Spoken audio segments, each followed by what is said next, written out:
Me llamo Clara y tengo 27 años.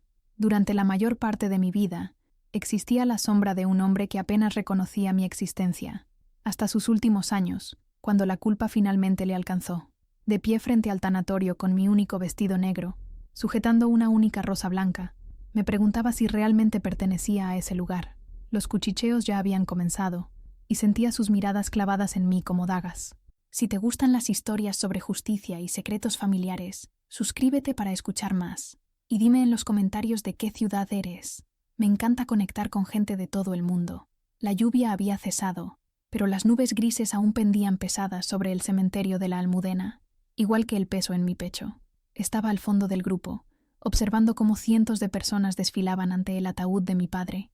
Ricardo Maderal, incluso en la muerte, atraía la atención. Socios, políticos, socialites, todos vestidos con trajes negros caros, todos allí para rendir homenaje a un hombre que había construido un imperio de la nada. Pero yo no era una de ellos. Yo era el secreto que había guardado durante 27 años. Mis manos temblaban mientras apretaba la única rosa blanca que había traído. Parecía tan pequeña, tan insignificante en comparación con los elaborados arreglos florales que rodeaban su ataúd. Rosas, lirios, orquídeas. Cada arreglo más caro que mi salario mensual como profesora de primaria. La ironía no se me escapaba. Aquí estaba yo, su hija, y sin embargo, me sentía como una intrusa en su propio funeral. Perdón, ¿es usted familia? Una mujer con un traje negro perfectamente entallado se me acercó. Sus ojos me escudriñaban con un desdén apenas disimulado. Era alta, rubia, con esa apariencia pulida que gritaba dinero de la vieja escuela. La reconocí de inmediato por las fotos en el periódico. Victoria Maderal, la viuda de mi padre. Soy Clara, dije en voz baja, mi voz apenas audible sobre el murmullo de la multitud. La expresión de Victoria no cambió, pero noté un ligero endurecimiento alrededor de sus ojos. Ya veo. Bueno, la sección familiar está reservada para los miembros de la familia directa. Seguro que lo entiende. La desaprobación era evidente, pero me mantuve firme. Soy familia directa. ¿Ah, sí? Su voz era helada. Qué curioso. No recuerdo que Ricardo mencionara a ningún familiar lejano. Antes de que pudiera responder, dos jóvenes se acercaron. Jaime y Marcos Maderal, mis hermanastros, aunque nunca me habían reconocido como tal. Ambos rondaban los 30, vestidos con trajes de diseñador que probablemente costaban más que mi coche. Jaime, el mayor, había heredado la mandíbula afilada y los ojos castaños intensos de nuestro padre. Marcos era más suave en sus formas, pero se comportaba con el mismo aire de superioridad. «Victoria, ¿hay algún problema?», preguntó Jaime. Sus ojos se posaron en mí con evidente irritación. «Esta jovencita parece pensar que pertenece a la familia», respondió Victoria, con un tono que sugería que yo estaba delirando. Marcos soltó una risita corta. «Ah, eres la profesora, ¿verdad? Clara... algo. Papá te mencionó un par de veces». Su voz resumaba con descendencia. «Debo decir que presentarte aquí es tener mucha cara. Tengo todo el derecho a estar aquí», dije, mi voz más fuerte ahora a pesar del temblor en mis manos. «¿Lo tienes?». Jaime se acercó, su voz baja pero amenazante. «Porque desde donde yo estoy, pareces alguien que intenta aprovecharse de la culpa de un anciano. Papá se apiadó de ti, seguro, pero eso no te convierte en familia». Las palabras me golpearon como puñetazos. Sentí que las mejillas me ardían de vergüenza y rabia. A nuestro alrededor, otros asistentes al funeral comenzaron a notar la conmoción. Los susurros se extendieron por la multitud como la pólvora. Pude escuchar fragmentos de conversaciones. ¿Quién es ella? ¿Por qué está armando un escándalo? Comportamiento inapropiado en un funeral. «No estoy causando problemas», dije conteniendo las lágrimas. «Solo quería presentar mis respetos». «Entonces hazlo en silencio y vete», dijo Victoria con firmeza. «Este no es ni el momento ni el lugar para lo que sea que estés intentando». Quería gritarles, decirles que su preciado padre había pasado los últimos 3 meses de su vida conociéndome, que me llamaba todos los domingos, que había prometido arreglar las cosas. Pero al mirar sus rostros, fríos, despectivos, absolutamente convencidos de su superioridad, me di cuenta de que sería inútil. El servicio comenzó, y me vi empujada a la parte trasera de la multitud, de pie detrás de un grupo de socios comerciales, que ocasionalmente me miraban con expresiones curiosas. El cura habló de los logros de Ricardo Maderal, sus contribuciones benéficas, su devoción a su familia. Cada palabra, Era como sal en una herida abierta. Escuché a Jaime pronunciar un elogio sobre la integridad y los valores familiares de su padre. Marcos habló sobre el legado que Ricardo había construido y cómo honrarían su memoria.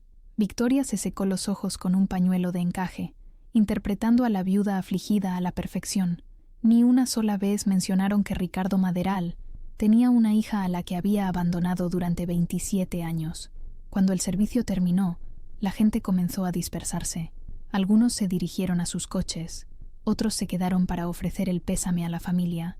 Me quedé paralizada, observando cómo una persona tras otra se acercaba a Victoria, Jaime y Marcos, ofreciendo sus condolencias y compartiendo recuerdos de mi padre. Quería acercarme a ellos, compartir mis propios recuerdos de nuestras recientes llamadas telefónicas, de las torpes pero genuinas conversaciones que habíamos tenido sobre mi infancia, mi carrera, mis sueños, pero cada vez que daba un paso adelante, sentía el peso de su rechazo anterior. ¿Clara? Una voz amable interrumpió mis pensamientos. Me volví para ver a un anciano con un traje gastado pero bien cuidado. Tenía ojos amables detrás de unas gafas de montura metálica y una cálida sonrisa que parecía genuina. ¿Sí? Soy Harold Pemberton, el abogado de su padre. Me preguntaba si podría hablar con usted un momento. Miré nerviosamente hacia el grupo familiar, pero todavía estaban rodeados de personas. Por supuesto. Harold me guió a un lugar más tranquilo cerca de las puertas del cementerio. Quería expresarle mis condolencias. Sé que su relación con su padre fue complicada, pero pude ver lo mucho que significaba para él en estos últimos meses. Sus palabras me provocaron nuevas lágrimas. Gracias. No estoy segura de que nadie más aquí esté de acuerdo con usted. Las dinámicas familiares pueden ser desafiantes, dijo diplomáticamente, pero quiero que sepa que su padre hablaba de usted a menudo. Lamentaba muchas cosas sobre cómo manejó su situación. Entonces, ¿por qué no hizo nada al respecto mientras estaba vivo? La pregunta brotó de mí antes de que pudiera detenerla. La expresión de Harold se entristeció. Creo que estaba intentándolo, a su manera, pero el cambio es difícil, especialmente cuando implica admitir errores pasados a personas que prefieren creer que esos errores nunca ocurrieron. Asentí, entendiendo más de lo que quería. Supongo que debería irme. No creo que sea bienvenida aquí. En realidad necesito pedirle que se quede, dijo Harold, su tono volviéndose más formal. Hay una lectura del testamento programada para esta tarde en mi despacho. Se requiere su presencia. Me quedé mirándole sorprendida. ¿Se requiere? Pero yo no soy... Quiero decir, dejaron claro que no soy realmente familia. No obstante, está nombrada en el testamento. Le enviaré la dirección. Me tendió una tarjeta de visita. A las 2 en punto. Por favor, no llegue tarde. Mientras Harold se alejaba, sentí una extraña mezcla de esperanza y temor. ¿Qué podría haberme dejado mi padre? ¿Un gesto simbólico? Quizás. ¿Una pequeña cantidad de dinero con una nota pidiendo perdón? Una parte de mí quería saltarme la lectura por completo, para evitar otro encuentro humillante con la familia Maderal. Pero otra parte de mí, la parte que había pasado 27 años preguntándose si importaba para el hombre que me había creado, necesitaba saberlo. El despacho de abogados de Harold Pemberton ocupaba la última planta de un edificio histórico en el centro de Madrid. Las paredes revestidas de caoba y los libros encuadernados en cuero hablaban de dinero antiguo y poder establecido, exactamente el tipo de lugar donde la familia Maderal gestionaría sus asuntos. Llegué con 15 minutos de antelación, con el estómago revuelto por la ansiedad. La recepcionista, una mujer de mediana edad con ojos amables, me ofreció café y me indicó una sala de espera amueblada con sillas antiguas y alfombras orientales. Todo en el espacio reforzaba mi sensación de ser una forastera en su mundo. A las 2 en punto, la familia Maderal llegó. Victoria entró primero, con su vestido negro sustituido por un traje azul marino que gritaba profesionalidad. Jaime y Marcos la flanquearon, ambos con aspecto serio y profesional. Me saludaron con apenas perceptibles gestos de cabeza antes de tomar asiento en el lado opuesto de la sala. Ahora que todos están aquí, anunció Harold, podemos empezar. Nos condujo a una sala de conferencias, dominada por una enorme mesa de roble. Copas de cristal y una jarra de agua estaban en el centro, junto con pilas ordenadas de documentos legales. Harold tomó su lugar en la cabecera de la mesa, mientras que el resto de nosotros nos colocamos con cuidadosa atención a unas líneas de batalla invisibles. Antes de empezar, dijo Harold, ajustándose las gafas, quiero recordar a todos que esto es un procedimiento legal. El testamento que estoy a punto de leer fue ejecutado correctamente y presenciado de acuerdo con la ley estatal. El señor Maderal estaba en pleno uso de sus facultades mentales cuando hizo estas disposiciones. Victoria se movió en su asiento. Por supuesto que lo estaba. Ricardo estaba en plena forma hasta el final. Me alegro de que lo piense así, respondió Harold con una ligera sonrisa. Ahora, procedamos. Abrió el documento y comenzó a leer con su voz mesurada y profesional. Los primeros párrafos eran un lenguaje legal estándar que establecían la identidad de Ricardo y su buen estado mental. Luego vinieron los legados específicos. A mi amada esposa, Victoria Maderal, le dejo nuestra residencia principal en la calle Serrano, la casa de vacaciones en la Costa Brava y un fideicomiso por la cantidad de 5 millones de euros, a ser gestionado por Pemberton and Asociados. Victoria asintió con aprobación. Esto era claramente lo que ella esperaba. A mi hijo Jaime Maderal le dejo el 40% de Maderal Industries, junto con el puesto de director ejecutivo y un fideicomiso personal de 3 millones de euros. Jaime se recostó en su silla, con la satisfacción evidente en su rostro. Había sido preparado para este papel toda su vida. A mi hijo Marcos Maderal le dejo el 30% de Maderal Industries, junto con el puesto de director financiero y un fideicomiso personal de 3 millones de euros. Marcos sonrió por primera vez desde que le conocí. Entre Jaime y Marcos, controlarían el 70% del imperio empresarial de su padre. Me senté en silencio, esperando el gesto simbólico que estaba segura de que llegaría. Tal vez un pequeño fideicomiso para mi educación, o una beca a mi nombre. Algo simbólico que aliviara la conciencia de Ricardo sin cambiar realmente nada. Harold continuó leyendo, pero su voz pareció ralentizarse al acercarse a la sección final. Y finalmente, a mi hija Clara Matthews le dejo el 20% de Maderal Industries, un fideicomiso de 2 millones de euros y la propiedad en el número 1247 de la calle del Prado. La sala se quedó en silencio. Pude sentir mi propio corazón latiendo con fuerza en mis oídos. Lo siento, dijo Victoria, con voz peligrosamente silenciosa. ¿Ha dicho hija? Sí, confirmó Harold, con los ojos fijos en el documento. Eso es imposible, dijo Jaime, perdiendo su compostura profesional. Clara no es hija de nuestro padre. Es solo una mujer que... En realidad, interrumpió Harold, tengo documentación que lo confirma. Su padre reconoció la paternidad hace 3 meses y modificó su testamento en consecuencia. Esto es indignante, farfulló Marcos. Obviamente, ella lo ha manipulado de alguna manera. Un anciano moribundo, sintiéndose culpable por un antiguo asunto. Hay más, dijo Harold en voz baja, y algo en su tono hizo que todos se congelaran. Me miró directamente, y vi algo que podría haber sido una disculpa en sus ojos. Su padre quería que leyera esta sección final en voz alta. La llamó su última confesión. Harold se aclaró la garganta y continuó leyendo. Yo, Ricardo Maderal, he pasado toda mi vida construyendo un imperio, pero he fracasado miserablemente en la construcción de una familia. Abandoné a mi hija Clara durante 27 años, no porque no la amara, sino porque era un cobarde. Tenía miedo de lo que el reconocerla le haría a mi reputación, a mi matrimonio, a la opinión que mis otros hijos tenían de mí. La cara de Victoria se había puesto pálida. Jaime y Marcos intercambiaron miradas de sorpresa. He observado a Clara desde la distancia durante años. Sé que se hizo profesora porque quería ayudar a los niños que se sentían abandonados, como ella se sentía abandonada. Sé que es voluntaria en el albergue para personas sin hogar porque entiende lo que significa ser olvidado. Sé que nunca me ha pedido nada, ni una sola vez, ni siquiera cuando finalmente me puse en contacto con ella. Las lágrimas corrían ahora por mis mejillas. No tenía idea de que mi padre me había estado observando, aprendiendo sobre mi vida. Mis hijos legítimos nunca han carecido de nada. Se les ha dado todas las ventajas, todas las oportunidades, todas las comodidades que el dinero puede comprar. Nunca han tenido que preguntarse si eran dignos de amor. Clara ha tenido que ganarse todo lo que tiene, y lo ha hecho con una gracia y dignidad que yo nunca poseí. Esto es ridículo, espetó Victoria. Ricardo nunca me dijo nada de esto. Harold continuó leyendo, ignorando su interrupción. Le doy a Clara no solo dinero, sino una voz en la empresa que construí. Tiene más integridad en su dedito meñique que la mayoría de la gente en todo su cuerpo. Confío en que use esta herencia sabiamente, no solo para ella, sino para el bien de todos los que dependen de Maderal Industries. No sabe nada de negocios, protestó Jaime. Esto es una locura. Y a mis otros hijos y a mi esposa, continuó Harold. Espero que encuentren en sus corazones la forma de dar la bienvenida a Clara a esta familia. Ella no es tu enemiga, no es una amenaza.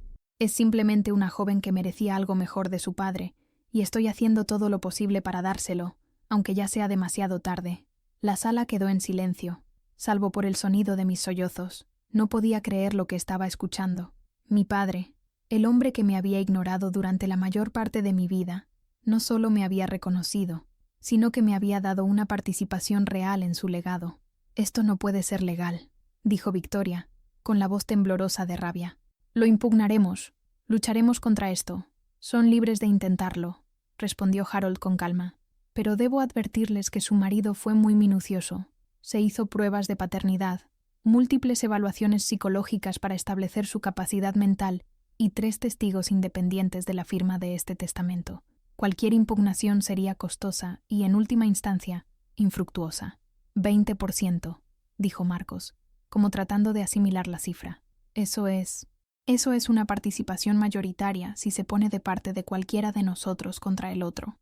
Por primera vez desde que comenzó la lectura, encontré mi voz. No quiero controlar nada, solo quiero entender por qué hizo esto. Porque se sentía culpable, dijo Jaime con amargura, y ahora todos estamos pagando el precio por su conciencia culpable. No, dije, mi voz haciéndose más fuerte.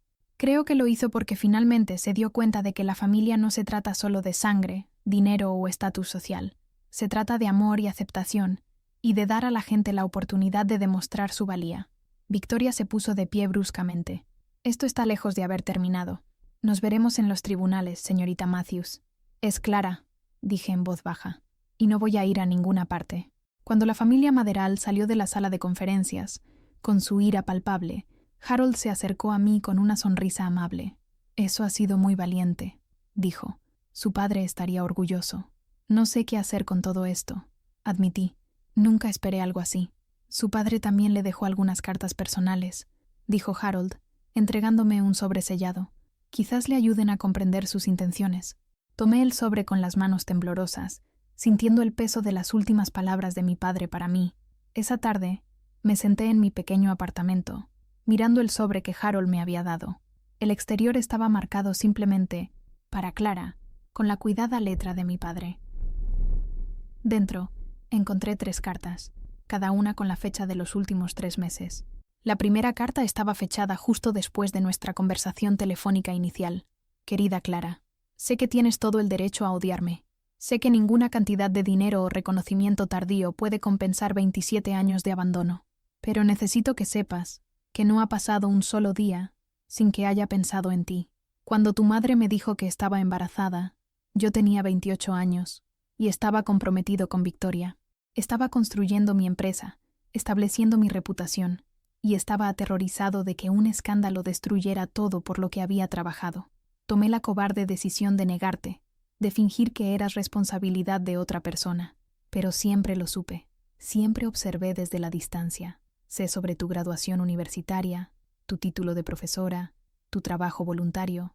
Sé sobre la vez que gastaste tu propio dinero para comprar abrigos de invierno para tus alumnos que no podían pagarlos. Sé sobre el fondo de becas que iniciaste para niños desfavorecidos. Te convertiste en todo lo que esperaba que fueras, a pesar de no tener ninguna ayuda de mí. Te volviste amable, generosa y fuerte. Te convertiste en la persona que yo debería haber sido. Me estoy muriendo, Clara. Los médicos me dan 3 meses, quizás 6 si tengo suerte. Quiero usar el tiempo que me queda para tratar de arreglar las cosas. Sé que no puedo deshacer el pasado, pero quizás pueda ayudar a asegurar tu futuro. Por favor, no me odies más de lo que ya lo haces. Tu padre, Ricardo». La segunda carta estaba fechada hace solo 1 mes. «Querida Clara, nuestras llamadas telefónicas se han convertido en la parte más brillante de mis días. Me encanta escuchar sobre tus alumnos, tu vida, tus sueños. Tienes una forma tan hermosa de ver el mundo, incluso después de todo lo que te hice pasar. Últimamente he estado pensando en el legado. ¿Qué significa dejar algo atrás? Jaime y Marcos heredarán mi negocio, pero nunca han tenido que esforzarse, nunca han tenido que demostrar su valía. Dan todo por sentado porque nunca han sabido lo que significa querer. Tú entiendes el valor de las cosas porque has tenido que ganártelas. Entiendes la compasión porque has experimentado el dolor. Entiendes la justicia porque has vivido con la injusticia. Estoy cambiando mi testamento. Quiero que tengas una participación real en lo que he construido, no solo un gesto simbólico. Quiero que tengas voz en cómo avanza mi empresa. Confío en que uses esa voz sabiamente. Victoria y los chicos no lo entenderán al principio. Incluso podrían luchar contra ti. Pero espero que con el tiempo vean lo que yo veo en ti: fuerza, integridad y el tipo de corazón que puede curar heridas en lugar de crearlas. Con amor y pesar, papá. La última carta estaba fechada solo 2 semanas antes de su muerte. Mi queridísima Clara, para cuando leas esto, ya me habré ido. Desearía poder estar allí para ver sus caras cuando Harold lea mi testamento. Desearía poder estar allí para apoyarte en lo que viene. Sé que mi familia luchará contra ti. Sé que intentarán hacerte sentir que no perteneces, que no eres digna de lo que te he dado. No les dejes. Tienes todo el derecho a estar en esa sala, a reclamar tu herencia, a exigir tu lugar en esta familia. Pero más que eso, quiero que uses esta oportunidad para construir algo mejor de lo que yo construí. Mi empresa ha tenido éxito, pero se ha construido sobre el principio de tomar lo que puedas y aferrarte a ello a toda costa. Tienes la oportunidad de cambiar eso. Utiliza tu 20% para impulsar salarios justos, prácticas éticas, inversión en la comunidad. Utiliza tu voz para hacer de Maderal Industries el tipo de empresa que ayuda a la gente en lugar de solo lucrarse con ellos. Sé que es mucho pedirle a alguien que nunca ha trabajado en el mundo empresarial antes, pero he visto lo que puedes hacer con recursos limitados y un gran corazón. No puedo esperar a ver lo que puedes hacer con las herramientas que te estoy dando. Sé valiente, hija mía. Sé amable. Sé la persona que yo nunca tuve el valor de ser. Todo mi amor, papá. Me quedé allí sentada mucho tiempo después de leer las cartas, con lágrimas corriendo por mi rostro. Mi padre me había dado más que dinero o acciones de su empresa. Me había dado una misión, un propósito, y por primera vez en mi vida, una sensación de pertenencia. Pero también me había dado una pelea. A la mañana siguiente, me di de baja por enfermedad del trabajo y pasé el día investigando Maderal Industries. Lo que encontré me impresionó y me preocupó. La empresa era en efecto exitosa, con intereses en el desarrollo inmobiliario, la fabricación y los servicios financieros, pero también había quejas de los trabajadores sobre las malas condiciones, historias de pequeñas empresas que eran expulsadas por la expansión agresiva y preguntas sobre las prácticas medioambientales. Pude entender por qué mi padre quería que tuviera voz en la dirección de la empresa. Había tanto potencial para el bien, pero también tanto que necesitaba cambiar. Mi teléfono sonó alrededor del mediodía. Era Harold Pemberton. Clara, quería avisarte. La familia ha contratado a su propio equipo legal. Planean impugnar el testamento por motivos de influencia indebida y capacidad disminuida. ¿Qué significa eso? Van a argumentar que manipulaste a tu padre mientras se estaba muriendo y que no estaba mentalmente capacitado para tomar estas decisiones. Sentí un escalofrío que me recorrió la espalda. ¿Pueden hacer eso? Pueden intentarlo. Pero como mencioné ayer, tu padre fue muy minucioso al documentar su estado mental y sus razones para el testamento. Tenemos múltiples testigos, evaluaciones psicológicas y registros detallados de su proceso de toma de decisiones. ¿Cuánto tiempo llevará esto? Podrían ser meses, posiblemente años, si realmente quieren alargar el proceso. Pero Clara, quiero que sepas que no tienes que luchar sola. Tu padre reservó fondos específicamente para los honorarios legales relacionados con cualquier impugnación de su testamento. Pensó en todo, ¿verdad? Lo hizo. Quería asegurarse de que estuvieras protegida. Después de colgar, me senté en mi pequeño salón, mirando mis modestos muebles y preguntándome cómo mi vida se había vuelto tan complicada tan rápido. Hace una semana, era una maestra de primaria con un pequeño apartamento y un coche usado. Ahora era, potencialmente, una de las herederas de una empresa multimillonaria, enfrentándome a una batalla legal con personas que tenían todas las ventajas que el dinero podía comprar. Pero no era la niña asustada y abandonada que había sido durante tantos años. Era una mujer que había construido una vida para sí misma, que había encontrado un propósito en ayudar a los demás, que había aprendido a defender lo que estaba bien y no iba a dar marcha atrás. La batalla legal comenzó en serio la semana siguiente. Victoria, Jaime y Marcos habían contratado a Thornton, Maderal & Asociados, uno de los bufetes de abogados más prestigiosos del país. Su estrategia fue inmediatamente clara: pintarme como una oportunista que buscaba oro y que se había aprovechado de la culpa y la confusión de un hombre moribundo. El periódico local se hizo eco de la historia y de repente me vi sujeta al escrutinio público. Maestra reclama herencia de la confesión del lecho de muerte del millonario, decía un titular. Fortuna familiar en disputa por supuesta hija, decía otro. La atención fue abrumadora. Los periodistas llamaron a mi escuela, a mi apartamento, incluso a mis vecinos. Tuve que tomarme una excedencia como profesora, solo para lidiar con el acoso constante. Pero por cada historia negativa, también hubo personas que se presentaron para apoyarme. Los padres de antiguos alumnos escribieron cartas al periódico sobre cómo me había esforzado al máximo para ayudar a sus hijos. Los colegas del albergue, para personas sin hogar donde trabajaba como voluntaria, hablaron de mi carácter y dedicación. Sorprendentemente, varios antiguos empleados de Maderal Industries se pusieron en contacto con la oficina de Harold con sus propias historias. Hablaron de prácticas laborales injustas, de que se recortaban gastos medioambientales y de que las comunidades eran desplazadas por los proyectos de desarrollo. Vieron mi potencial participación en la empresa como una oportunidad de cambio. Tu padre tenía razón en una cosa, me dijo Harold durante una de nuestras reuniones estratégicas. Tienes integridad. Estas personas están dispuestas a hablar porque creen que realmente las escucharás. Pero no sé nada de dirigir una empresa, protesté. ¿Y si empeoro las cosas? ¿Y si mejoras las cosas?, replicó Harold. A veces, los mejores líderes son los que hacen preguntas en lugar de asumir que tienen todas las respuestas. La audiencia preliminar se programó para 6 semanas después de la lectura del testamento. El equipo legal de Victoria había presentado múltiples mociones, impugnando la validez del testamento, las pruebas de paternidad e incluso el estado mental de mi padre durante sus últimos meses. Pasé esas semanas preparándome con Harold y su equipo, aprendiendo sobre derecho mercantil, estudiando los registros financieros de la empresa e intentando comprender exactamente lo que mi padre me había dejado. La participación del 20% en Maderal Industries valía aproximadamente 40 millones de euros. El fideicomiso me proporcionaría unos ingresos cómodos de por vida. La propiedad en la calle del Prado resultó ser una hermosa casa victoriana que mi padre había comprado en secreto 3 meses antes de su muerte, aparentemente destinada a ser un regalo para mí, pero más que el dinero, estaba empezando a entender la responsabilidad que conllevaba. Si ganaba esta batalla legal, tendría voz y voto real en cómo operaba Maderal Industries. Tendría el poder de impulsar los cambios que mi padre quería que hiciera. La noche antes de la audiencia, me senté en mi apartamento leyendo las cartas de mi padre una vez más. Sus palabras me daban fuerza, pero también me recordaban el peso de lo que me enfrentaba. Pensé en la niña asustada que solía preguntarse por qué su papá nunca iba a verla.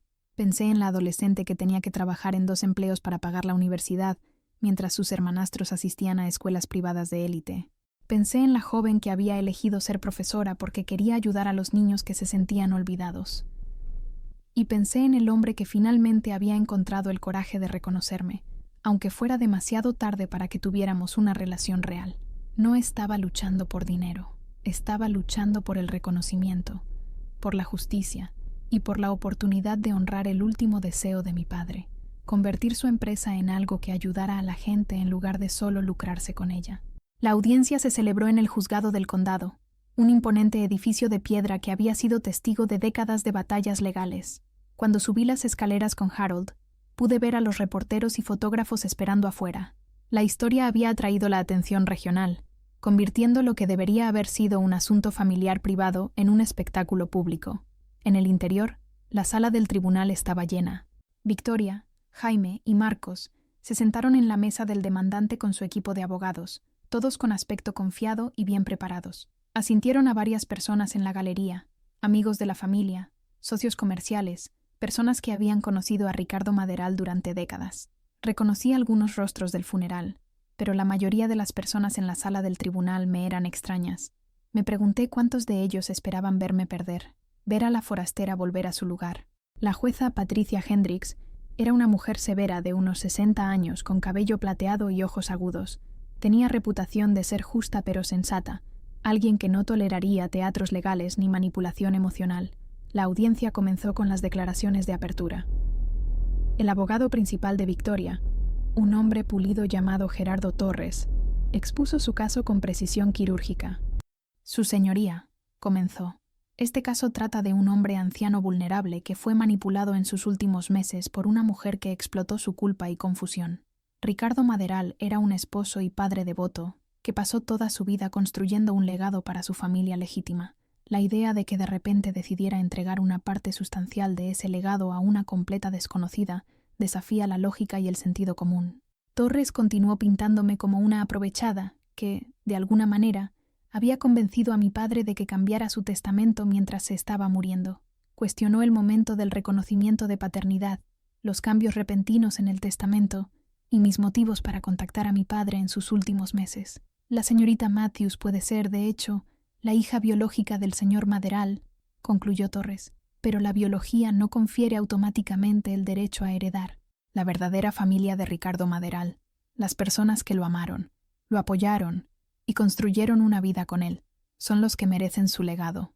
Cuando Harold se levantó para hacer su declaración de apertura, contuve la respiración. Tanto dependía de su capacidad para contar mi historia de una manera que hiciera que la jueza entendiera. Su señoría, comenzó Harold, este caso trata en efecto sobre la familia, pero no de la manera que sugiere el señor Torres. Este caso trata sobre un hombre que pasó toda su vida tratando de equilibrar su imagen pública con su conciencia privada, y que finalmente encontró el coraje de hacer lo que sabía que era correcto.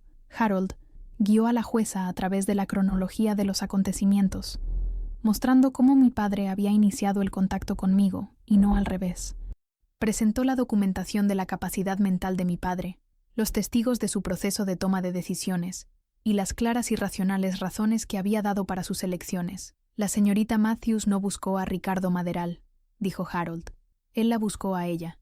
Pasó 3 meses conociendo a la hija que había abandonado, y quedó impresionado por lo que encontró. Vio a una mujer que había superado la adversidad para construir una vida significativa, que se había dedicado a ayudar a los demás, que nunca le había pedido nada. La voz de Harold se hizo más fuerte a medida que continuaba. Ricardo Maderal no estaba confundido ni manipulado. Estaba lúcido y era deliberado. Vio la oportunidad de enmendar un error, de reconocer a una hija que había descuidado y de darle las herramientas para convertir su empresa en algo mejor de lo que había sido. El primer día de la audiencia se centró en los aspectos técnicos del testamento, las firmas, los testigos, los procedimientos legales. El equipo de Victoria intentó encontrar fallas en la documentación, pero la preparación de Harold fue minuciosa. Se puso cada punto sobre la I y se cruzó cada T. El segundo día trajo los ataques más personales. Torres llamó a testigos que testificaron sobre la devoción de mi padre a su familia real, su orgullo por Jaime y Marcos, su amor por Victoria. Pintaron la imagen de un hombre que nunca habría herido intencionadamente a las personas que más amaba. Pero Harold estaba preparado para esta estrategia. Llamó a la doctora Sarah Chen, la psicóloga que había evaluado el estado mental de mi padre semanas antes de su muerte. En mi opinión profesional, testificó la doctora Chen, Ricardo Maderal no solo era mentalmente competente, sino que era notablemente claro sobre sus motivaciones y objetivos. Habló extensamente sobre sus remordimientos con respecto a su hija Clara y su deseo de enmendar sus errores. No estaba confundido ni coaccionado. Era reflexivo y deliberado en su toma de decisiones. Harold también llamó al padre Miguel Torres, el sacerdote que había visitado a mi padre regularmente durante sus últimos meses. Ricardo me habló a menudo de sus luchas espirituales, dijo el padre Torres. Estaba profundamente preocupado por el trato que le dio a su hija. Sintió que había fallado como padre y como hombre. Hacer provisiones para Clara en su testamento no fue una decisión precipitada, sino parte de su proceso de búsqueda de la redención. Pero el testimonio más poderoso provino de María Santos, la ama de llaves de mi padre durante mucho tiempo. Había trabajado para la familia Maderal durante 15 años y había visto cosas que otros habían pasado por alto. El señor Ricardo, él guardar fotos, dijo María con su acento. En su oficina, él tener fotos de la señorita Clara, de cuando ella graduar del instituto, de cuando ella graduar de la universidad, del periódico cuando ella ganar premio de maestra. Él mirar ella siempre. La cara de Victoria se puso pálida. Claramente, esto era una novedad para ella. Él decirme una vez, continuó María, María, yo tener una hija que es todo bueno que yo no ser. Ella ayudar gente, ella importar los niños, ella hacer mundo mejor lugar. Yo no merecer ella, pero quizás yo poder ayudar a ella ayudar otros. Torres intentó desacreditar el testimonio de María, sugiriendo que había malinterpretado o recordado mal las palabras de mi padre. Pero María se mantuvo firme en su relato. El tercer día, me llamaron a declarar. Este era el momento que había estado temiendo. Enfrentarme al contrainterrogatorio de Torres, tener mi vida y mis motivos analizados en una sala llena de extraños. Harold me guió a través de mis antecedentes primero, mi infancia, mi educación, mi carrera como profesora. Me pidió que describiera mi relación con mi padre, desde la llamada telefónica inicial hasta nuestra conversación final. Me llamó un domingo por la noche, dije, con la voz firme a pesar de mi nerviosismo. Dijo que se estaba muriendo y que quería conocerme. Al principio me mostré escéptica. Me había decepcionado demasiado antes, pero algo en su voz me hizo darle una oportunidad. ¿De qué hablaron durante estas conversaciones? De todo. Mi trabajo, mis alumnos, mis sueños. Me habló de su negocio, de sus remordimientos, de sus esperanzas para el futuro. Preguntó por mi madre, por mi infancia, por lo que necesitaba para ser feliz. ¿Mencionó alguna vez cambiar su testamento? No directamente, pero habló sobre el legado, sobre asegurarse de que su empresa siguiera haciendo el bien en el mundo. Dijo que quería que la gente lo recordara por algo más que hacer dinero. Cuando Torres comenzó su contrainterrogatorio, su tono fue agresivo desde el principio. Señorita Matthews, ¿no es cierto que usted se puso en contacto con Ricardo Maderal primero? No, no es cierto. ¿Nunca se puso en contacto con él antes de que él la llamara? Nunca. ¿Y espera que creamos que no tenía ni idea de que era rico cuando comenzó estas conversaciones? Sabía que tenía éxito, pero no sabía el alcance de su riqueza hasta después de que muriera. Torres pasó la hora siguiente tratando de atraparme en contradicciones, sugiriendo que yo había manipulado las emociones de mi padre para asegurar una herencia, pero yo tenía la verdad de mi lado, y me mantuve firme. Señorita Matthews, dijo Torres con la voz llena de condescendencia. Usted es profesora de primaria. ¿Qué cualificaciones tiene para poseer el 20% de una gran corporación? No tengo las cualificaciones empresariales tradicionales, admití. Pero tengo algo más. Entiendo lo que significa servir a los demás, en lugar de solo servirme a mí misma. Eso es un buen sentimiento, pero los negocios no se basan en los sentimientos, se basan en los resultados. ¿Y qué resultados ha logrado Maderal Industries bajo el liderazgo actual? Pregunté. Márgenes de beneficio, sí. ¿Pero qué pasa con la satisfacción de los empleados? ¿El impacto en la comunidad? ¿La responsabilidad medioambiental? Torres parecía desconcertado por mi franqueza. Eso no es relevante para... Es completamente relevante, le interrumpí. Mi padre no solo me dio dinero, me dio la responsabilidad de mejorar su empresa. Quizás eso sea exactamente lo que Maderal Industries necesita. Alguien a quien le importen más las personas que los márgenes de beneficio. La sala del tribunal zumbó con murmullos, y pude ver a algunas personas asintiendo con la cabeza. La jueza Hendricks pidió orden. Señor Torres, ¿tiene más preguntas para esta testigo? Torres parecía frustrado. Claramente, había esperado desestabilizarme, hacerme parecer codiciosa o incompetente. En cambio, había convertido sus preguntas en una oportunidad para articular mi visión de la empresa. No tengo más preguntas, Su Señoría. El último día de la audiencia trajo los alegatos finales.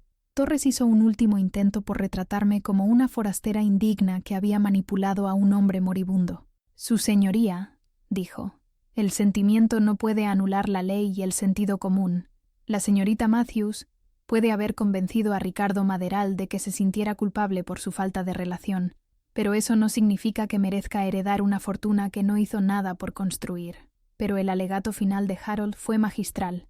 Le recordó a la jueza todas las pruebas.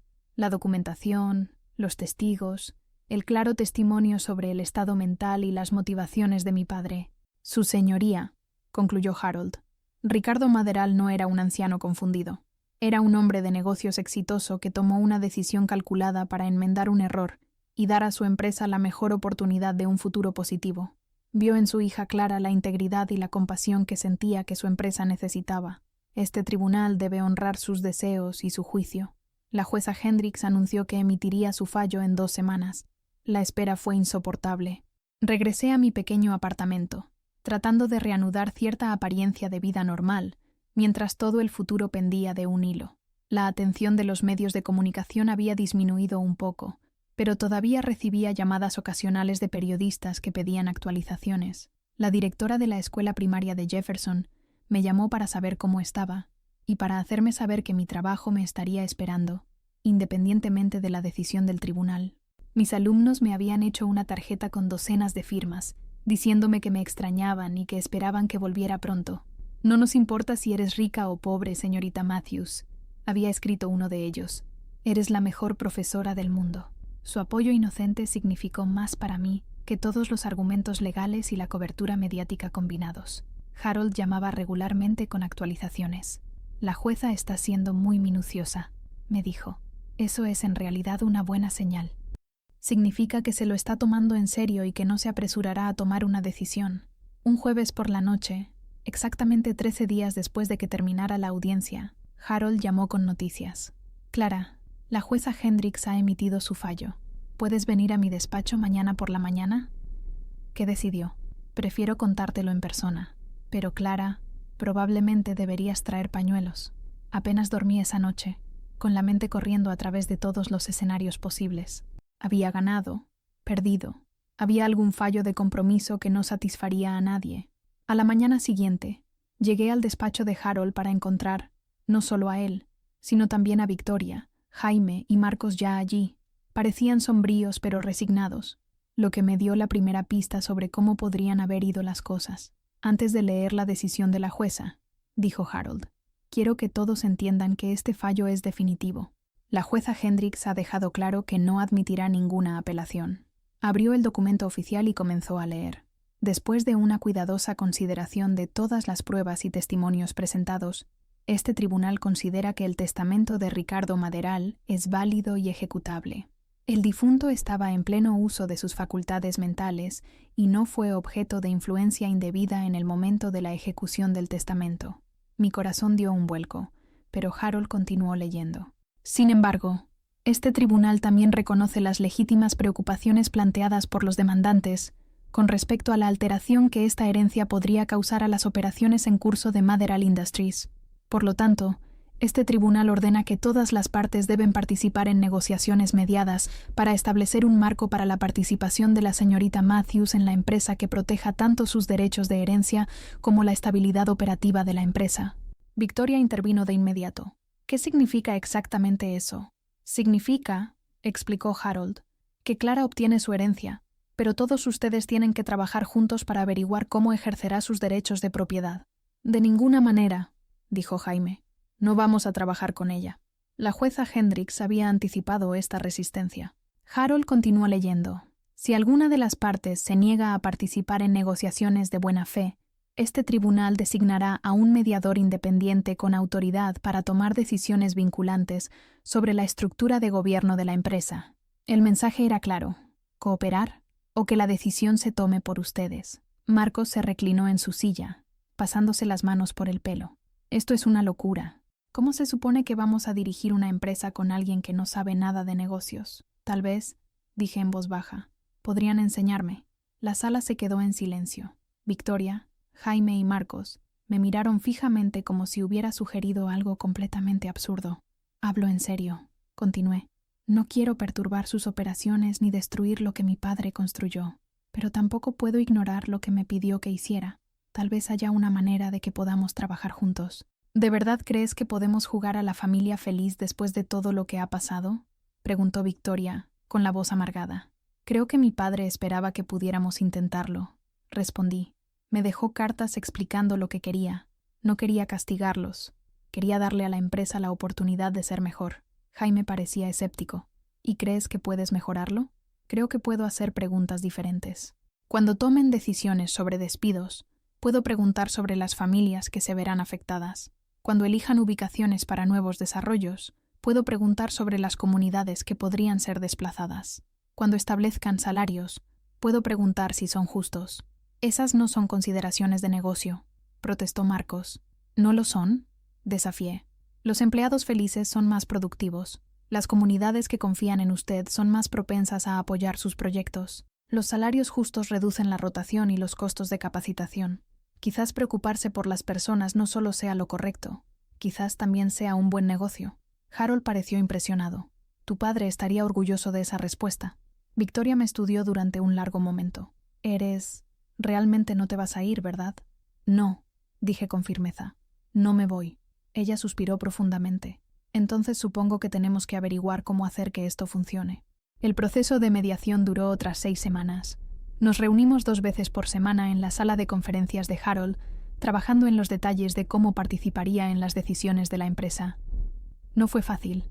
Hubo discusiones acaloradas, momentos en los que pensé que todo se vendría abajo y ocasiones en las que me cuestioné si estaba haciendo lo correcto. Pero gradualmente, algo inesperado comenzó a suceder. A medida que hablábamos de las operaciones de la empresa, de sus desafíos y oportunidades, comencé a vislumbrar a las personas que había detrás de la hostilidad. Jaime era genuinamente apasionado por el negocio y tenía ideas innovadoras para la expansión. Marcos tenía una mente financiera brillante y podía ver patrones y oportunidades que otros pasaban por alto. Incluso Victoria, a pesar de su frialdad hacia mí, tenía valiosos conocimientos sobre la imagen pública de la empresa y las relaciones con la comunidad. Y lentamente, muy lentamente, comenzaron a ver que no estaba tratando de destruir lo que habían construido. Estaba tratando de construir sobre ello. El avance llegó durante una discusión sobre el cierre propuesto de una fábrica. Las instalaciones eran marginalmente rentables, y las cifras mostraban claramente que cerrarlas mejoraría los resultados de la empresa. Es una simple decisión empresarial, argumentó Jaime. No podemos mantener las instalaciones abiertas, solo porque cerrarlas sería un inconveniente para los trabajadores. Pero, ¿qué pasa con los programas de reciclaje profesional?, sugerí. ¿Qué pasa con ayudarles a encontrar otros trabajos? ¿Qué pasa con nuestra responsabilidad hacia la comunidad que ha apoyado estas instalaciones durante 20 años? Esa no es nuestra responsabilidad, dijo Marcos. No somos una organización benéfica. No, pero tampoco somos parásitos, respondí. Esta comunidad nos dio 20 años de trabajadores leales, desgravaciones fiscales locales y apoyo comunitario. ¿No les debemos algo a cambio? Victoria, que había estado callada durante este intercambio, de repente intervino. ¿Qué tal si ofrecemos paquetes de jubilación anticipada a los trabajadores mayores y nos asociamos con el colegio comunitario local para volver a capacitar a los más jóvenes para puestos en nuestras otras instalaciones? Jaime pareció sorprendido. Eso costaría dinero. A corto plazo, sí, continuó Victoria, pero también generaría buena voluntad, buena publicidad, y podría ayudarnos cuando estemos buscando expandirnos a otras comunidades. También es lo correcto, añadí. Por primera vez desde que los conocí, Marcos me sonrió. ¿Sabes? Esa no es una mala idea. No fue una transformación completa. Todavía estábamos en desacuerdo en muchas cosas, y todavía había tensión entre nosotros, pero fue un comienzo. El acuerdo de mediación final estableció un marco que protegía los intereses de todos.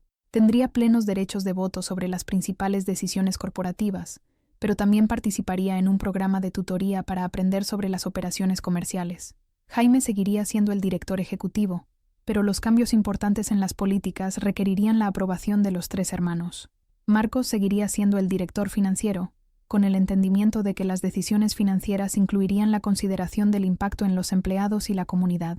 Lo más importante es que establecimos la Fundación Maderal, financiada por un porcentaje de los beneficios de la empresa, dedicada a la educación, el desarrollo comunitario y los programas de asistencia a los trabajadores. No fue perfecto, pero fue un comienzo. 6 meses después, estaba en la sala de conferencias de Maderal Industries, mirando la ciudad donde había crecido sintiéndome una forastera. La vista desde el 20º piso era espectacular, pero lo que más me importaba era lo que estaba sucediendo dentro del edificio. El programa de tutoría había sido desafiante pero gratificante. Pasé las mañanas en la oficina aprendiendo sobre finanzas, operaciones y planificación estratégica. Por las tardes, volvía a la escuela primaria de Jefferson, enseñando a mis alumnos de tercero. Era agotador, pero nunca me había sentido más realizada. Los cambios que habíamos implementado ya estaban mostrando resultados. Las encuestas de satisfacción de los empleados mostraban una mejora significativa. El programa de reciclaje profesional para los trabajadores de la fábrica había tenido tanto éxito que otras 3 empresas nos habían pedido que asesoráramos sobre programas similares. La Fundación Maderal había financiado nuevos laboratorios informáticos en 5 escuelas locales y un centro de formación profesional en la comunidad donde habíamos cerrado la fábrica. Clara, ¿estás lista para la reunión de la junta directiva?, preguntó Jaime, asomando la cabeza por la sala de conferencias. Nuestra relación había evolucionado de la hostilidad abierta al respeto a regañadientes a algo que se acercaba a la colaboración real. Todavía pensaba que algunas de mis ideas eran poco prácticas, pero había aprendido a escuchar mi perspectiva antes de tomar decisiones. «Lista», dije, recogiendo mis documentos. La reunión trimestral de la junta directiva incluía no solo a los miembros de la familia, sino también a directores externos y ejecutivos clave. Todavía era intimidante sentarse en esa mesa pulida con personas que tenían décadas más de experiencia empresarial que yo, pero había aprendido a confiar en mi voz. El primer punto del orden del día, anunció Jaime, es la propuesta de expansión al mercado del sureste. Marcos presentó las proyecciones financieras, que parecían prometedoras. La expansión crearía cientos de empleos y generaría ingresos significativos. ¿Qué pasa con los requisitos de contratación local?, pregunté. ¿Y las evaluaciones de impacto ambiental? Eso está incluido en la propuesta, respondió Marcos. Había dejado de poner los ojos en blanco ante mis preguntas hace meses. Bien, ¿qué pasa con las asociaciones con las escuelas locales para programas de prácticas? En realidad, dijo Victoria, he estado trabajando en eso. 3 distritos escolares han expresado interés en las asociaciones de desarrollo profesional. Sonreí. La transformación de Victoria había sido la más sorprendente. Una vez que dejó de verme como una amenaza, se había convertido en una de mis mayores aliadas para impulsar iniciativas centradas en la comunidad. Después de la reunión, bajé al comedor de los empleados, algo que aparentemente ningún miembro anterior de la familia Maderal había hecho jamás. Los trabajadores todavía se estaban acostumbrando a verme allí, pero las conversaciones se estaban volviendo más naturales. «Señorita Maderal», dijo Janet, una de las empleadas de contabilidad. Mi hija quería darle las gracias por el programa de becas. Empieza la universidad el próximo otoño. Eso es maravilloso, Janet. Y por favor, llámame Clara. Estos fueron los momentos que hacían que todo valiera la pena. Mi padre me había dado más que una herencia. Me había dado el poder de cambiar vidas. Esa tarde, me senté en la casa victoriana de la calle del Prado que mi padre me había dejado. Me había mudado hace 3 meses, y todavía me estaba acostumbrando a tener tanto espacio. La casa era hermosa, con suelos de madera originales, vidrieras y un jardín que apenas comenzaba a florecer con flores de primavera. Había convertido uno de los dormitorios de arriba en un estudio, donde guardaba las cartas de mi padre y trabajaba en mis planes para la fundación. Esa noche, estaba revisando las solicitudes del nuevo programa de becas de formación de profesores. Sonó mi teléfono. Era Harold. «Clara, quería informarte de que Victoria me llamó hoy. La familia ha retirado oficialmente todas las impugnaciones legales a tu herencia». «¿De verdad?». «De verdad», Jaime dijo, y cito, «se lo ha ganado». Después de colgar, me quedé en silencio un momento, pensando en cuánto había cambiado todo. Hace 1 año, era una maestra luchadora que se sentía invisible para su propio padre.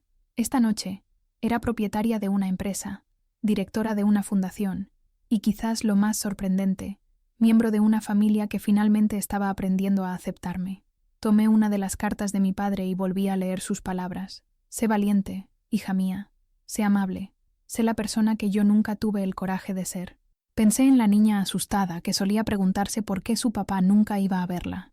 Pensé en la adolescente que tenía que trabajar en 2 empleos para pagar la universidad. Pensé en la joven que había elegido ser profesora porque quería ayudar a los niños que se sentían olvidados. Y pensé en la mujer en la que me había convertido, alguien que había encontrado el valor para reclamar su lugar en el mundo, para luchar por lo que era correcto y para usar su voz para ayudar a los demás. Fuera de mi ventana, las luces de la ciudad centelleaban como estrellas. En algún lugar, había niños que se sentían abandonados, trabajadores que merecían un mejor trato, comunidades que necesitaban inversión y familias que luchaban por salir adelante. Mañana, volvería a mi clase y les enseñaría a los alumnos de tercero sobre matemáticas, lectura y bondad. Luego, iría a las oficinas de Maderal Industries y trabajaría en decisiones que podrían afectar a miles de vidas. No era la vida que había planeado, pero era la vida que mi padre había hecho posible. Y por primera vez desde aquella llamada telefónica de un domingo por la noche, me sentí verdaderamente agradecida por el complicado legado que me había dejado. Ya no era solo la hija olvidada de Ricardo Maderal. Ya no era solo una profesora del lado equivocado de la ciudad. Era Clara Maderal, y tenía trabajo que hacer. A la mañana siguiente, llegó un nuevo desafío que pondría a prueba todo lo que había aprendido. Marcos irrumpió en mi despacho. «Sí, Ahora tenía un despacho, con una pila de papeles y una expresión preocupada. «Tenemos un problema», dijo. «Hartwell Industries está tratando de comprarnos». Hartwell era uno de nuestros mayores competidores, conocido por sus agresivas prácticas comerciales y el maltrato a sus empleados. Si lograban hacerse con Maderal Industries, todo el progreso que habíamos logrado se borraría. «¿Qué tan grave es la amenaza?», pregunté. «Muy grave. Están ofreciendo a nuestros accionistas un 20% por encima del valor de mercado. Eso es difícil de rechazar para cualquiera». Pasé la siguiente hora aprendiendo sobre adquisiciones hostiles, estrategias defensivas y guerra corporativa. Era como aprender un nuevo idioma, pero uno que necesitaba dominar rápidamente. «¿Cuáles son nuestras opciones?», pregunté. «Podríamos buscar un caballero blanco, una empresa más amigable para que nos compre en su lugar», explicó Marcos. «O podríamos intentar aumentar el precio de nuestras acciones para hacer que la oferta de Hartwell sea menos atractiva». «Oh», dijo Jaime uniéndose a nuestra conversación, «podríamos hacer que la empresa sea privada, comprar nosotros mismos a todos los demás accionistas. ¿Podemos permitirnos eso? Sería costoso», admitió Marcos. «Tendríamos que apalancarlo todo, los bienes inmuebles, el equipamiento, incluso nuestros bienes personales». Pensé en lo que querría mi padre. Había construido esta empresa para mantener a su familia, pero también quería que sirviera a la comunidad. Dejar que Hartwell se hiciera cargo traicionaría todo lo que había esperado. «Hagámoslo», dije. Recompramos la empresa. Las siguientes semanas fueron un torbellino de planificación financiera, maniobras legales y toma de decisiones estratégicas. Aprendí más sobre finanzas corporativas en ese mes que en toda mi vida, pero también aprendí algo más. Tenía buenos instintos. Cuando los abogados presentaban estrategias complejas, a menudo podía ver el impacto humano que habían pasado por alto. Cuando los contables se centraban únicamente en los números, podía identificar los costos a largo plazo de los ahorros a corto plazo. Lo más importante es que aprendí que mi familia, y sí, finalmente estaba pensando en ellos como familia, había llegado a confiar en mi juicio. «¿Sabes?», dijo Victoria durante una sesión de estrategia nocturna. «Cuando Ricardo me habló por primera vez de ti, pensé que estaba cometiendo un terrible error. Pensé que ibas a destruir todo lo que habíamos construido. Y ahora», sonrió, una sonrisa genuina, no la pulida expresión social a la que me había acostumbrado. «Ahora creo que podría ser lo mejor que le ha pasado a esta empresa». La compra tuvo éxito. Hartwell Industries se trasladó a objetivos más fáciles y Maderal Industries siguió siendo independiente. Pero, más que eso, el proceso nos había unido como una familia de una manera que nunca había esperado.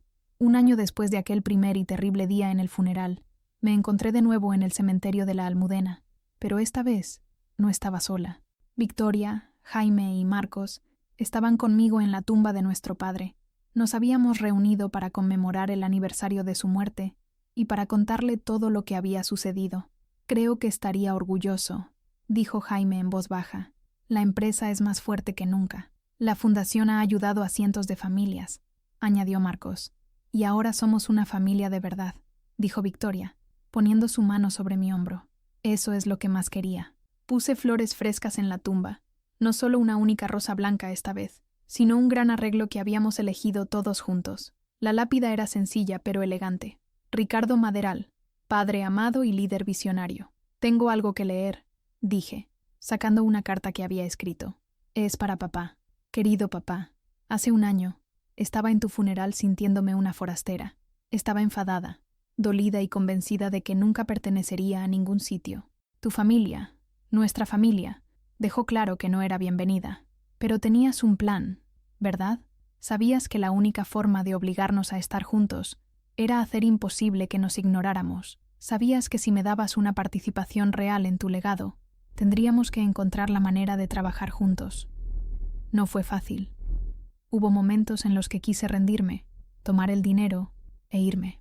Hubo momentos en los que Jaime y Marcos y Victoria me hicieron sentir que estaba loca por pensar que podríamos ser una familia. Pero, poco a poco, sucedió algo hermoso.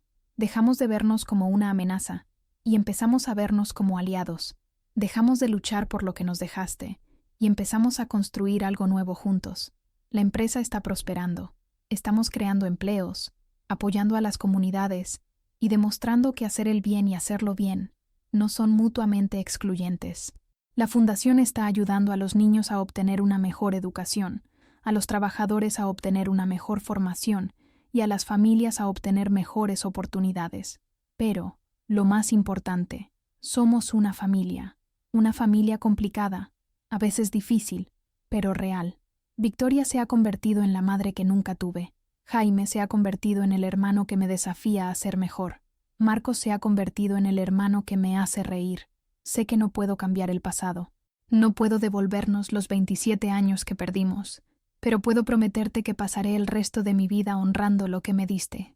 No solo el dinero o el negocio, sino la oportunidad de ser parte de algo más grande que yo misma. Gracias por ver algo en mí que ni siquiera yo veía en mí. Gracias por tener el coraje de hacer lo correcto, incluso cuando era difícil. Gracias por darme una familia. Con todo mi amor, tu hija, Clara. Cuando terminé de leer, no había un ojo seco entre nosotros.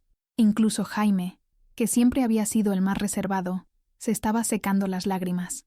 Estaría orgulloso, repitió Victoria, con la voz llena de emoción. Mientras caminábamos de regreso a nuestros coches, Marcos se puso a mi lado. ¿Sabes?, dijo. Nunca pensé que diría esto, pero me alegro de que papá cambiara su testamento, aunque eso significara compartir la herencia, especialmente porque significaba compartir la herencia. Estamos mejor contigo que sin ti. Esa tarde, los 4 cenamos juntos en la casa de la calle del Prado. Se había convertido en una tradición mensual, la cena familiar, donde hablábamos de negocios, pero también de nuestras vidas, nuestras esperanzas, nuestros sueños. Tengo un anuncio, dijo Jaime cuando estábamos terminando el postre. Sara y yo estamos esperando nuestro primer hijo. La emoción alrededor de la mesa era contagiosa. Sara era la esposa de Jaime, una mujer amable que había sido una de los primeros miembros de la familia en darme una cálida bienvenida. Eso es maravilloso, dije. ¿Han pensado en nombres? En realidad, dijo Jaime, mirando un poco avergonzado. Si es una niña, estábamos pensando en Clara, como segundo nombre, para honrar a la familia. Sentí que las lágrimas me saltaban a los ojos. Hace un año, estas personas se habían negado a reconocerme como familia. Ahora querían nombrar a su hija en mi honor. Me sentiría honrada, dije. Victoria levantó su copa de vino. Por la familia, dijo. La que nacemos y la que elegimos. Por la familia. Todos hicimos eco.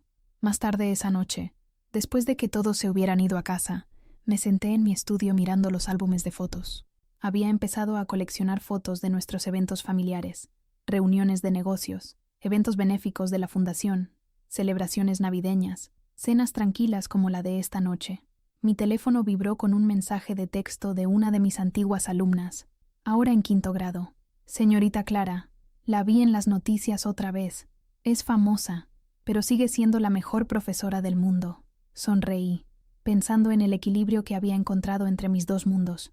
Todavía enseñaba 3 días a la semana en la escuela primaria de Jefferson. Los otros 2 días, trabajaba en Maderal Industries. Era un acuerdo inusual, pero funcionaba para mí. Mis alumnos me mantenían con los pies en la tierra. Me recordaban por qué había elegido la educación en primer lugar. El negocio me daba los recursos para tener un mayor impacto, para ayudar no solo a los niños individualmente, sino a comunidades enteras. Tomé la última carta de mi padre y la leí una vez más. Sé valiente, hija mía. Sé amable. Sé la persona que yo nunca tuve el coraje de ser. Pensé en la mujer en la que me había convertido en el último año. Había aprendido a ser valiente, a levantarme en las salas de juntas llenas de gente poderosa y a defender lo que creía. Había aprendido a ser amable, a dejar de lado la ira y el resentimiento para encontrar un terreno común con las personas que me habían hecho daño. Y había aprendido a ser la persona que mi padre quería que fuera, alguien que usaba el poder para levantar a los demás en lugar de para derribarlos. Pero, más que eso, había aprendido a ser yo misma, no solo la hija de Ricardo Maderal, no solo una profesora, no solo una empresaria, sino Clara, una mujer que había encontrado su lugar en el mundo y lo estaba usando para hacer que ese mundo fuera un poco mejor. El reloj de mi escritorio dio las 12 de la noche. Mañana traería nuevos desafíos, nuevas oportunidades, nuevas posibilidades de demostrar que la fe que mi padre había depositado en mí estaba justificada. Cerré el álbum de fotos y subí las escaleras para acostarme, agradecida por la complicada, difícil y hermosa vida que había crecido de las cenizas de ese terrible día en el funeral, cuando me ignoraron, hasta que el abogado leyó la última línea del testamento de mi padre.